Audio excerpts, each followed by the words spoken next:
Okay guys, this is STIPE from Unique Chrysler.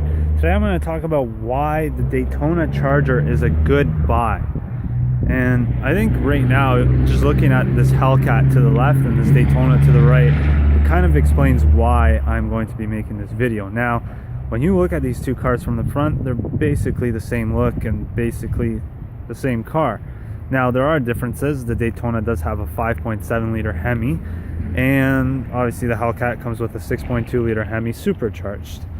Now, the Hellcat is its own beast. It's got 707 horsepower, as the Charger has almost 400 horsepower. It's around 375. But from the look of it, they're pretty much the same car. Now, this doesn't come with the 392. You can get a 392 in a Daytona. However, this one does not come with it. But this Daytona Charger isn't too bad of a buy because it looks like a Hellcat and it's a lot cheaper. So here in Canada, this Hellcat, this green one here, is about $85,000, and this Daytona is about $55,000. So you're saving about $30,000 to get a vehicle that looks pretty much the exact same. Now, where are the biggest differences? Well, starting with the hood and the decals, the vinyl. Now you can only get these decals on the Daytona with the Hemi on it and the Daytona stripe at the back as well. As you can see there, Daytona stripe. This does not have that. It just has running carbon fiber stripes through the middle, which look good as well. And I guess another noticeable difference is the hood. You don't have the scoops here like you do here, but the middle scoop is the exact same.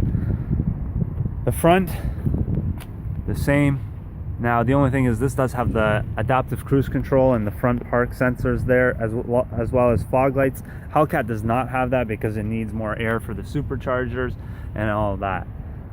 Now, another thing is obviously the rims are different, but these rims don't look too bad. They're still nice rims.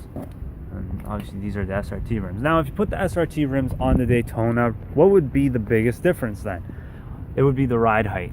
This has, this has a little more gap on it. As you can see here, it's a lot tighter. Like my fingers can't, both of them are struggle to get in between there. So the ride height of the Hellcat is a lot low, not a lot lower, I'd say about 2 inches lower than the Daytona. Now, I'm pretty sure on a 392 Daytona it does sit just like the Hellcat, but don't quote me on that. I'm pretty sure though it does sit lower than the Hellcat. Now, another thing about this Daytona is the roof is black, as opposed to that's green with the striping on top. But you can get a sunroof in both. Options wise, they both have suede interior.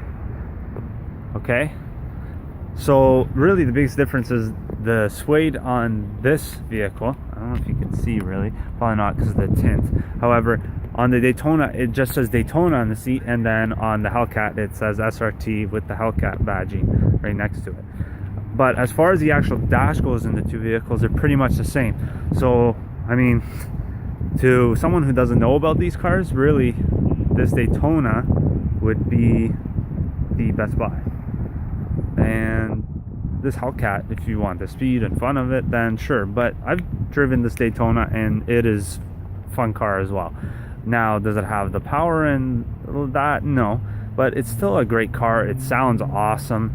And personally, I would, if you're looking between these two and you're a fan of the green, then I would go with the Daytona, just because you're saving so much more money on a car that's pretty much the same. Until when you're whipping by somebody on the highway, they're not going to really know what the difference is.